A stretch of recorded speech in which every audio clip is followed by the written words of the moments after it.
नमस्कार, आप देख रहे हैं discovery of Maharashtra news. Maharashtra में इस बार विधानसभा चुनाव काफी दिलचस्प होने जा रहा है। इस तरह का मुकाबला प्रदेश के इतिहास में पहली बार देखने को मिल रहा है, जहां 6 बड़े सियासी दल 2 बड़े गठबंधन के तहत चुनाव लड़ रहे हैं। यही वजह है कि महाराष्ट्र की कुछ ऐसी सीटें हैं जहां बेहद दिलचस्प मुकाबला होने की उम्मीद है। लेकिन वहीं निर्दलीय भी इस बार कसरत से खड़े हुए हैं। हर पार्टी का एक उम्मीदवार जिसको टिकट नहीं मिला वो निर्दलीय से खड़ा हुआ है। चारों दलों के लिए साख का सवाल बने चुनाव में हम नाम निर्दलीय उम्मीदवारों ने नेताओं की नींद उड़ा दी है। महाराष्ट्र के इस चुनावी दंगल में 4140 उम्मीदवार हैं। जाहिर है कहीं न कहीं वोट का कटना लाजमी है। अंधेरी पश्चिम 165 से अमित साटम बीजेपी, अशोक जादव कांग्रेस से खड़े हैं। वहीं निर्दलीय से आरिफ मोइन शेख खड़े हैं। हालांकि निर्दलीय उम्मीदवारों को नामांकन वापस लेने की सलाह दी जा रही है। आरिफ मोइन शेख पर भी काफी दबाव बनाया गया था, पर बीती शाम महिलाओं को एक सभा में उन्होंने ये क्लियर कर दिया, मैं दबने वाला नहीं हूँ।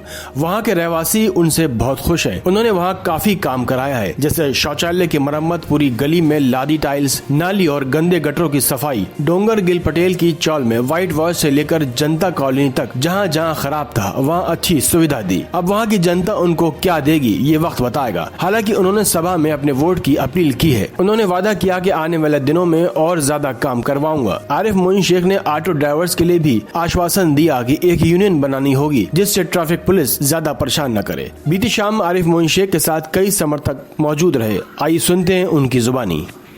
तो कोई निशानी नहीं मिली थी। आज तक लोग जान रहे थे कि एमआईएम से आपकी पतंग निशानी थी। अब आज आपको बाटा निशानी मिल गई। लोगों तक कैसे पहुंचे? अल्हम्दुलिल्लाह, ये देखो मेरी माँ बहनें जो सामने आई है, ये इंशाल्लाह हर एक घर तक हमें निशानी पहुंचा देगी।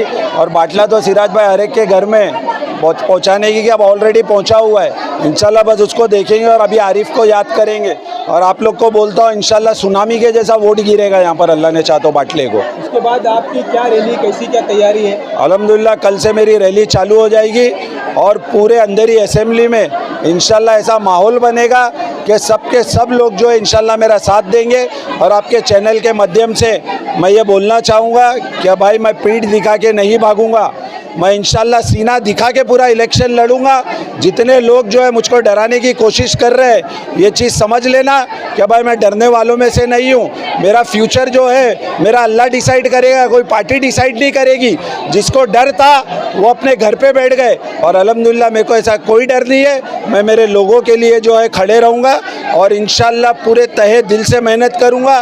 बस जनता से अपील करूँगा क्या बाटले का साथ आप एक दिन देना, आरिफ मोइन शेख पूरे 5 साल आपके बीच में रहेगा। भाई मैंने वही कहा क्या जिनका फ्यूचर और जिनको अपने बच्चों की पड़ी है क्या भाई उनको आगे चल के सियासत में कुछ बड़ा बनाना है और उसके लिए कांग्रेस पार्टी के हाथ पैर जोड़ना है, तो मेरे अंदर वो चीज़ नहीं है। मैं अल्लाह को मानने वाला हूँ, कोई पार्टी पे भरोसा नहीं करता हूँ, बस अल्लाह पे भरोसा करता हूँ। मेरी नसीब में अगर देश का प्रधानमंत्री बनना लिखा है तो वह मैं बन जाऊँगा। अगर मेरी नसीब में देश से एकदम छोटा आदमी बनना है तो मैं वो भी बन जाऊँगा। जो कुछ करेगा मेरा अल्लाह करेगा, कोई पार्टी नहीं करेगी। देखिए फ़र्क क्या है, ये तो जीत की निशानी है और ये पब्लिक नहीं है, ये तो मेरे सिर्फ कार्यकर्ता है।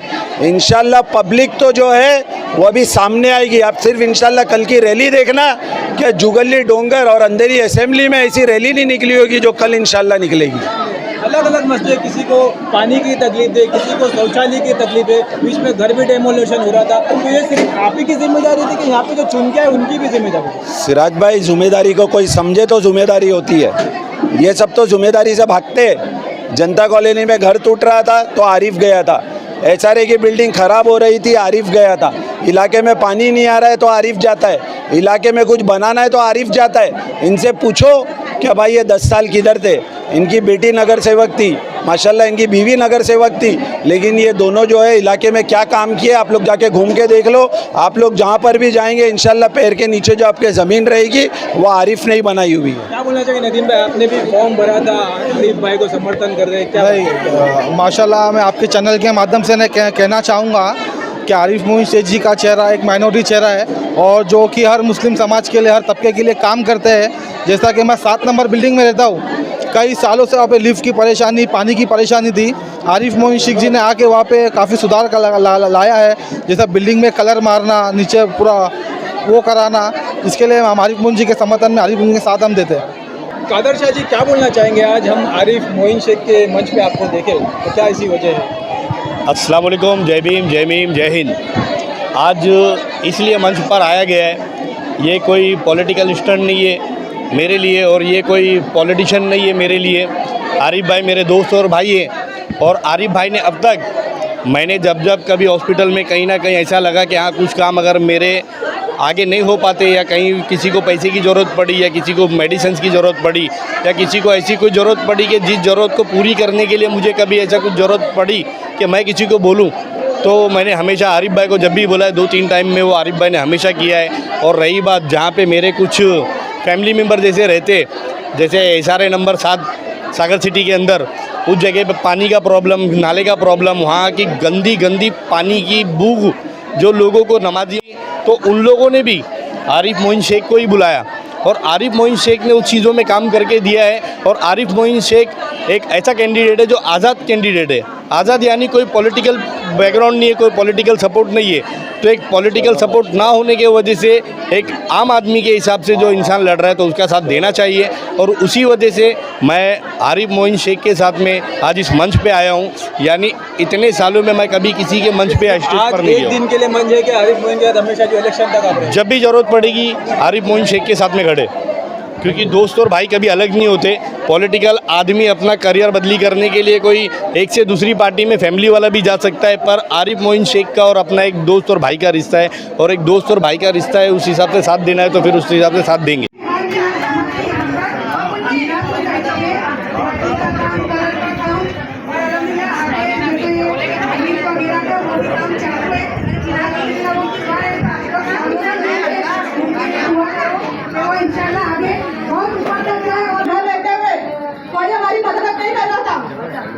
हमारी मदद नहीं कर रहा था, खाली घर को बना लिया हम लोग ने। आरिफ भाई ने हमारा साथ दिए, इससे हमेशा हम भी उनका ही साथ देंगे। आरिफ भाई आगे बढ़ो, हम तुम्हारे साथ हैं।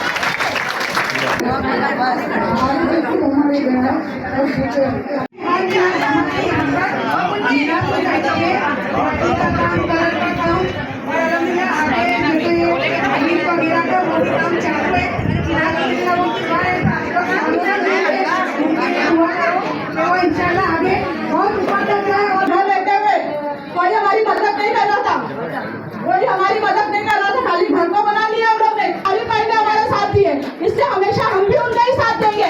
आरिफ भाई आगे बढ़ो, हम तुम्हारे साथ हैं।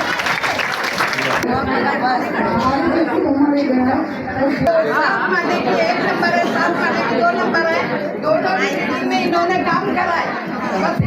उस इंसान के लिए काम किया है जो इंसान तकलीफ, परेशानी, मुसीबत में या कहीं ना कहीं वो टूटा हुआ इंसान था जिसको सहारे की जरूरत, उसकी सोच होती है जो उसके ऊपर डिपेंड होती है, उसके लोगों पे डिपेंड होती है। क्योंकि ये भरोसा ये पार्टी की तरफ से या पैसे से भरोसा नहीं होता, ये भरोसा सामने जो बैठे ना, ये हमारी माँ बहनों और भाइयों की तरफ से होता है। और यही भरोसा लाखों करोड़ों अरबों का होता है, जिसकी कोई मोल नहीं होती, वो अनमोल होता है। वो उसी अनमोल हीरे की तरह ये भरोसा है। ये बात सोचना है। देखो आप लोग सब माशाल्लाह मोहल्ले से, अलग अलग मोहल्ले से यहाँ पर आए हुए हैं, सही है। और मैं समझता हूँ एक एक मेरी बहन अगर 100 वोट पे भी काम करेगी, क्योंकि 100 वोट के ऊपर अपने आजू बाजू के सिर्फ 20 घरों के ऊपर, तो मैं आपको बोलता हूँ यहाँ पर जो है 15 से 20 हजार वोट बैठे हुए हैं। कितने बैठे हुए हैं? 15 से 20 हजार वोट। और अगर आप लोग चाहते हो कि आप लोग के इलाके में इसी तरीके से काम चलता रहे, इसी तरीके से मैं आप लोग के लिए लगा रहूं, ये चीज को जो है मैं आगे 5 साल लेके चलूँ आप लोग के लिए, तो आप लोग को जो है मेरा साथ देना होगा। आप लोग मेरे लिए नहीं, आप लोग खुद अपने लिए अपना साथ दो। क्या सागर सिटी में जो है इतनी गंदगी थी, आज वहां पर पानी की तकलीफ, 7 नंबर बिल्डिंग बनाने के लिए जो टावर बना दिया है, लेकिन आपको क्या बोलूं वहां पर इतना बुरा हाल था, पीछे जो है पानी में कीड़े निकल रहे थे, पानी के अंदर चूहे मरे हुए थे, पीने के पानी में चूहे मरे हुए। आज इनको शर्म आना चाहिए अगर ये वहां पर वोट मांगने जाएंगे तो।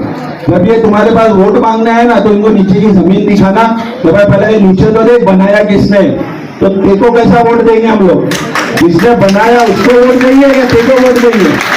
इनको बोलना देखो शर्म आना चाहिए यहाँ पर आगे वोट मांगने के लिए, क्योंकि यहाँ पर जब मैं कुछ नहीं हूँ इतना कुछ कर सकता। एक एमएलए 10 साल रह चुका था, एक एमएलए 10 साल से है, लेकिन जुगल डोंगर जनता कॉलोनी में किसी ने झांक के नहीं देखा। जैसा अभी मेरी एक बहन बोल रही थी, अब जनता कॉलोनी में जनता कॉलोनी में बीएमसी लगातार 15 दिन से घर तोड़ रही थी। कितना 10 से 15 दिन घर तोड़ रही थी। गरीब के बच्चे और हमारी माँ बहनें वहां पर रो रही थी। कम से कम 2-2, 3-3 सौ पुलिस वहां पर आके घेराबंदी करती थी कि भाई कोई अंदर नहीं घुसे। वहां पर अपना जो नगर सेवक था 66 का मोहसिन जो है उसका घर जनता कॉलोनी में सामने ही है। सही बोल रहा हूँ गलत बोल रहा हूँ? आपा जब वहां घर टूट रहे थे तो यकीन मानो मैं उसने वहां पलट के नहीं देखा। बोले भाई मैं गांव में हूँ, जो आप लोग का घर टूट रहा था तो वो गांव में था। और वहां की जो नगर सेविका थी, अभी जो इलेक्शन लड़ रहे हमारे अशोक यादव, वो उनकी बेटी थी, उनकी वो भी गायब, वो भी वहां पर आ रहा नहीं है। और जब मैंने वहां पर वो बीएमसी ने जो पास की थी ना लेटर तोड़ने का, वो मैंने देखा तो उसके ऊपर जो है नगर सेविका की साइन थी कि हाँ भाई आप लोग तोड़ सकते हो। समझ रहे हो?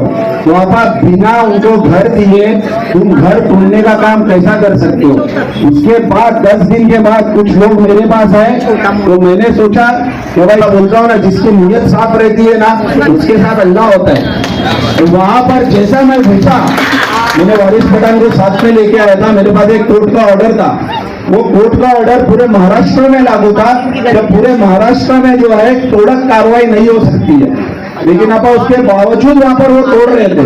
मैंने जाके वहां पर बात किया, वार्ड ऑफिसर से बात किया कि भाई ये एक भी घर को तूने हाथ लगाया तो मेरे से पूरा कोई नहीं होगा, भाई कोर्ट में तुमको खींचूंगा, तुम्हारे ऊपर केस करूंगा। आपा उस दिन का दिन है और आज का दिन है। जनता कॉलोनी में कोई पीएमसी पलट के नहीं गई है, मिलता है तो पूछ लेना। हमारे बीच बैठा हुआ हमारा एक भाई जो आरिफ मोइन शेख आज कम से कम तीसरी या चौथे टाइम पे इलेक्शन लड़ रहा है और आज भी लड़ रहा है। भले हार के भी लड़ रहा है, पर हार के लड़ने वाले को बाजीगर बोला जाता है, जीतने वाले तो वैसे भी निकल जाते हैं। और आज रास्ता भी सही नहीं है, जो साधन से चढ़ते हैं ना वहाँ पर बहुत खड्डे हैं, तो हम लोग की चालू है वो भी थोड़ा आप लोग ऑन करें। फाइन मांग के जा रहे हैं, खड़ी गाड़ी में फाइन मांगे 500, 1000, 1500, 1000 रुपया धंधा नहीं, 500 का धंधा नहीं करते।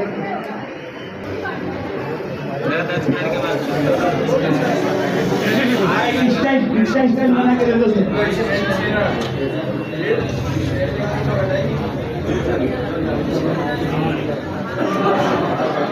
मेरे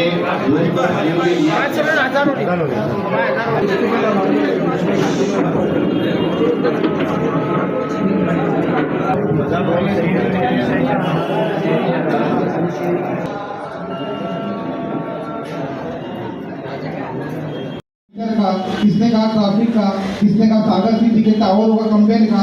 तो उन मुद्दों पर आरिफ भाई जो है आपकी समस्या को इंशाल्लाह हल करने की पूरी से पूरी अल्लाह ने चाहा तो कोशिश करेंगे।